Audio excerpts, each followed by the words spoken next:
नमस्कार, जय महाराष्ट्र. मी डॉक्टर अनिल फळे. 18 मार्चला म्हणजे परवा सांगलीमध्ये जिल्हा परिषदेचा अध्यक्ष निवडला जाईल आणि तो होणार आहे शरदचंद्र पवार राष्ट्रवादी काँग्रेस. जरी त्रिशंकू अवस्था असली तरी किंग मेकर ठरणार आहेत जयंत पाटील.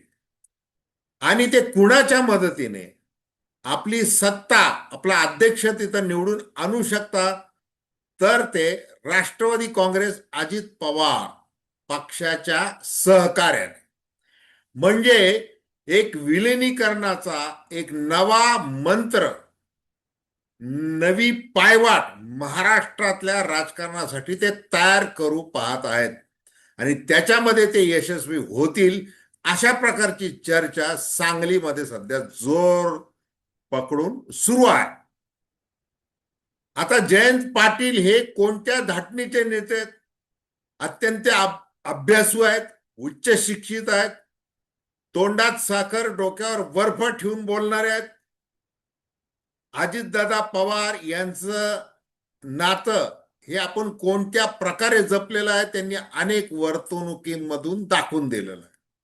म्हणजे ज्या वेळेला मविवाची बैठक सुरू होती 2019 मध्ये, म्हणजे काँग्रेसचे अध्यक्ष खरगे हे काही निर्णय घ्यायला तयार नव्हते, त्यावेळेला अजितदादा तावातावाने रागाने त्या बैठकीतून बाहेर पडले आणि थेट त्यांनी देवेंद्र फडणवीस यांच्याशी साडगाठ बांधली आणि उपमुख्यमंत्री म्हणून पहाटे शपथविधी करून टाकला. तेव्हा जयंत पाटील अजित पवारांच्या घरी गेले, त्यांना समजावून सांगितलं आणि त्यांना तिकडे राजीनामा द्यायला लावून इकडं मविवामध्ये त्यांना उपमुख्यमंत्री पद घ्यायला भाग पाडलं.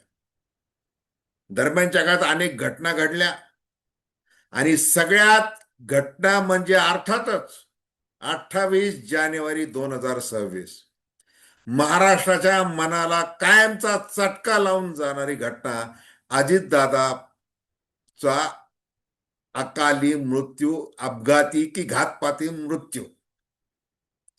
त्याच्यानंतर विलिनीकरणाचं काय होणार असं सगळं चर्चा अजून ती चालू आहेच. विलिनीकरण आता चर्चा होणार नाही असं जयंत पाटील यांनी मार्चच्या या महिन्याच्या सुरुवातीला काय सांगितलं? कारण की ज्या आधी अजितदादांशी चर्चा झालेली, आता ते जर हयात नाही तर आता चर्चा करून काय उपयोग, असं जयंत पाटील म्हणाले. आता सांगलीमध्ये जे ते सूत्र बांधू शकतात, त्यामुळं विलिनीकरणाचा एक नवा आशावाद राष्ट्रवादी काँग्रेसच्या दोन्ही कार्यकर्त्यांच्या मनामध्ये पल्लवित झाल्याशिवाय राहणार नाही आणि आपण त्याविषयी थेट विश्लेषण करतो. दर्शकांना विनंती की चॅनल सबस्क्राईब करावं, सबस्क्राईबचं बटन दाबावं आणि आपल्या प्रतिक्रिया बिनधास्तपणे नोंदवाव्यात. तटस्थ भूमिकेतून स्वतंत्र पत्रकारिता म्हणून आपण सर्वसामान्यांच्या दृष्टिकोनातून चर्चा करत असतो. हे बघा की 28 जानेवारीला घटना घडली, त्याच्यानंतर 3 दिवसातच शपथविधी सुनेत्राताईंचा झाला आणि मग सुनील तटकरे, प्रफुल्ल पटेल यांनी भाजपच्या सांगण्यावरून कशी सूत्र हरवली वगैरे वगैरे त्याच्यावर भरपूर चर्चा झालेली आहे. मग ज्या वेळेला अजितदादांबरोबर सलग मॅराथॉन अशा बैठका झाल्या, मग खासदार अमोल कोल्हे असतील, अनेकांनी ते सांगितलेले, खासदार सुप्रियाताई सुळे यांनी देखील सांगितलेलं, स्वतः जयंत पाटील यांनी सांगितलं 31 जानेवारीला की दादांची अंतिम इच्छा पूर्ण करा. कसं ठरलं होतं? 17 जानेवारीला ठरलं होतं की आता शरद पवारांच्या कानावर ही बारामतीला जाऊन ही बातमी सांगायची आणि काय ते पुढचे निर्णय सगळे घ्यायचे आहेत. मग त्याच्यानंतर बैठका झाल्या, त्याच्यानंतर त्याच्या पूर्वी त्याच्या आसपास एक बैठक जी झाली की आता स्थानिक स्वराज्य संस्थांच्या निवडणुका एकत्र लढवायच्या. महाराष्ट्र, पश्चिम महाराष्ट्रामध्ये आपण पाहिलं, पुण्याला पाहिलं, सांगलीला पाहिलं, सांगलीत नाही पण बाकीच्या ठिकाणी आपण पाहिलं, त्या झाल्या निवडणुका. आणि मग ते जे एकत्रीकरण, विलिनीकरण जे होतं ते फक्त स्थानिक स्वराज्य संस्थांच्या पुरतच मर्यादित होतं. असं सुनील तटकरे आणि प्रफुल्ल पटेल का सांगत आहेत? कारण की त्यांना भारतीय जनता पार्टीच्या इशाऱ्यावरून सगळं राजकारण करा. व स्वतः अजितदादा पवारांनी तटकरे पटेलांना हे सांगितलं होतं असं देखील स्पष्ट झालेलं आहे. परंतु ते तसं नाही, ते फक्त स्थानिक स्वराज्य संस्थांच्या निवडणुकीपुरतं मर्यादित होतं, असं त्याला जोड दिला गेलेला आहे.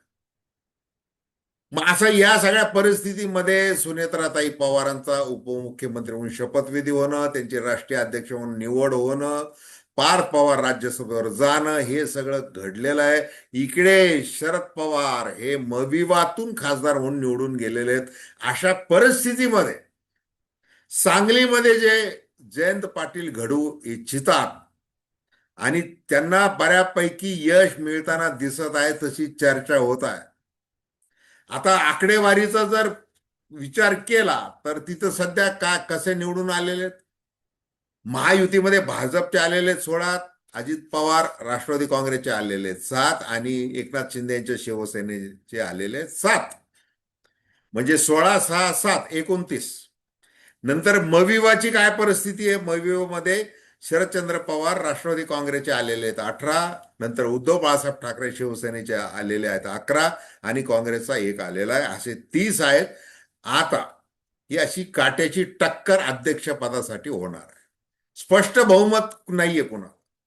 आणि मग अशा परिस्थितीमध्ये जयंत पाटील यांनी राष्ट्रवादी काँग्रेसच्या, अजित पवार काँग्रेसच्या या काय तिथल्या स्थानिक नेत्यांना हे पटवून दिलेले की आता आपण इथं एकत्र येणं का गरजेचं आहे.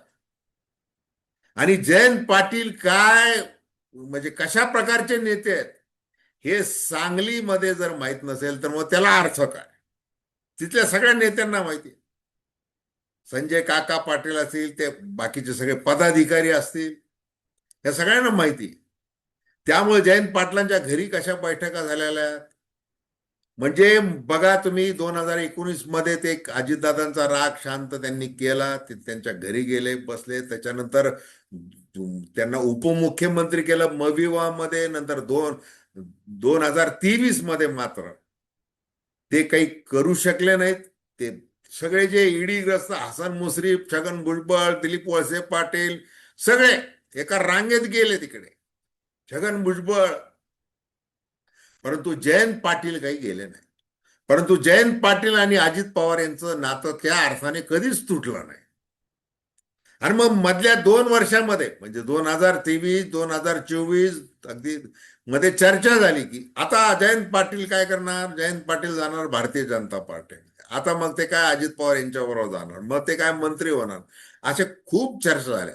परंतु जयंत पाटील म्हणजे ज्या वेळेला शरद पवारांनी राजीनामा देणार असं जाहीर केलं होतं, त्यावेळेला जयंत पाटील ढसढसा रडताना महाराष्ट्राने पाहिलेलं आहे. अतिशय एकनिष्ठ आणि त्यांना पूर्ण जाणीव की आपण कुणामुळे या कॅबिनेट दर्जाचं नेतृत्व आपल्याला करता आलेलं आहे महाराष्ट्रासाठी. त्यामुळे ते कधीच त्यांच्यापासून दूर जाणार नाही आणि जायचं नाही हे त्यांनी अनेकदा जाहीर केलं. मग प्रदेशाध्यक्षपद सोडलं, मग त्याच्यानंतर ते काही निर्णय घेतात, म्हणजे बऱ्याच गोष्टी त्याच्यामध्ये घडत गेल्या. आता आता वेळ अशी आलेली की कुणीतरी म्हणजे ज्या अजित पवारांच्या राष्ट्रवादी काँग्रेसमध्ये सुनेत्राताईंना भेटणारे जे आमदार आहेत, जे सुनील तटकरे आणि पटेलांना डावलून भेटले, सीबीआयची चौकशी झाली पाहिजे त्याची सुरुवात झालेली नाही. आम्ही भेटतो मुख्यमंत्र्यांना, असं कोणत्या पक्षामध्ये होतंय की वरिष्ठ नेते सगळे भेटतात मुख्यमंत्र्यांना, त्याच्यानंतर पुन्हा आमदार देखील जाऊन भेटतात? की मागणी काय करतं? मागणी ती की आम्हाला संशय हा घातपाती मृत्यू आहे, हा कट आहे, कारस्थान आहे, याचा शोध घ्या, सीबीआय कडे ते द्या. आणि इतकाच नाही, विधिमंडळामध्ये चर्चा घडवून आणा. आणि विधिमंडळामध्ये चर्चा का घडून आणली जात नाही, त्याच्या मागे कोण आहे, का ते रोखलं जात आहे? एखादा आमदार बोलतो.